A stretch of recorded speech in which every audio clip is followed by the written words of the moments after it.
Welcome back. You're still watching Morning Live. Now, published author and storyteller Malefane Thabang invites you to the world of his new book that takes you on an emotional journey through the eyes of those who can't speak out.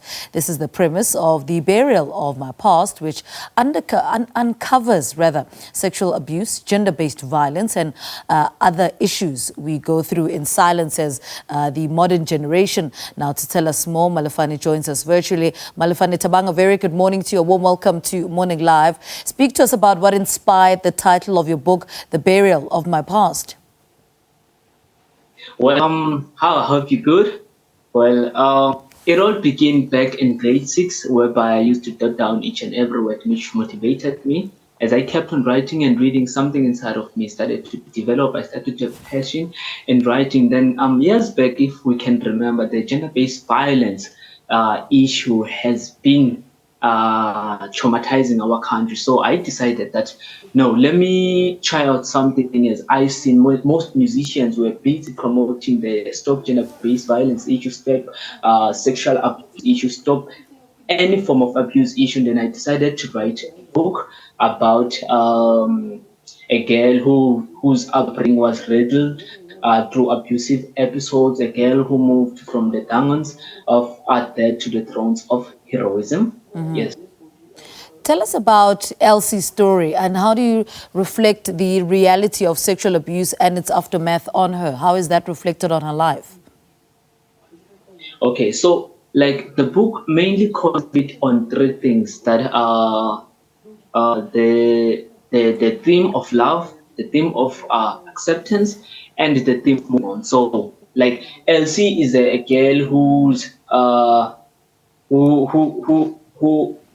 was so smart, but because of the environment she was growing in, it happened that she was tarnished by her uncle along the way by abusing her sexually, and to the point whereby she ended up having anger issues towards that. As she grew up, she started not trusting men, and the worst part, along the way, she had a child, and she ended up killing an innocent man, protecting a child, thinking that maybe she was trying that maybe he was trying to rape a child. So what I was trying to convey here is that sometimes what happens in the bank goes with us, the anger of not being able to solve issues at the very young stage affects us as we are growing. And what role does forgiveness play in Elsie's journey?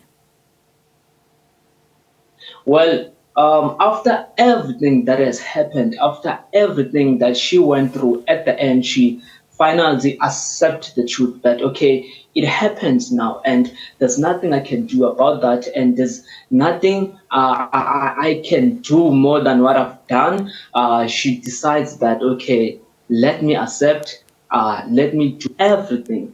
Let me bear my past by forgiving. It hurts because she ends up committing suicide, which is something that is normally happening in our generation. So most youth decide to commit suicide, especially when they go through emotional suffering, when they go through mental issues. So much as I don't recommend that, but I was trying to show the outcomes of something that is happening to a new generation, and especially to us as we are growing as AMA 2000. At the very young age, you're already going through a lot, and we think that suicide is a solution, which is not a solution. But as much as I've highlighted that on the book, but the only aim was to be a spoken word, be someone who's telling the world, the outcomes of emotional suffering. I don't know if you get this. No, I do understand.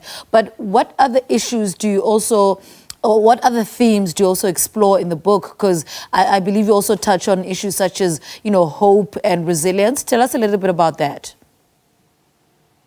Well, as much as the book is all about Elsie's story, but I can also compare the book to Appeals for Broken Souls, because the book it echoes through words that we should no matter what happens, no matter what is going on in our life, we should make sure that we have hope. Well, the book seeks to motivate, encourage, comfort, truth, and broken souls. Like, I've made sure that each chapter on the book sheds light to those who are stuck in the shadows, sheds light to those who want to know more about what is happening in terms of the victims. My only aim of the book was to make sure that I encourage those victims who are affected by such social issues, that they should move from being victims to being a victor, to being victors, to being telling a good story in the end, like raising awareness about what has happened and making sure that such things don't happen to other people as well. Yeah. Talk to us about how this book is different from all your other offerings, such as, Pearls for Broken Souls, Den of Emotions, and what lessons came with working on this particular project. Okay, so like the difference about this book is that here I'm telling a story, a story which was inspired by my environment. Some of the things I relate to them, some of the things I've been through them, some of the things I've seen them through my naked eyes. So on my other books, it was all about writing to encourage. On my other books, it was all about writing to motivate. On my other books, it was all about writing to give hope. But here it's more personal to me. It's more personal to a lot of people, personal to my surroundings, So I think this book, differs about that to my other books which I wrote before. Yes. All right.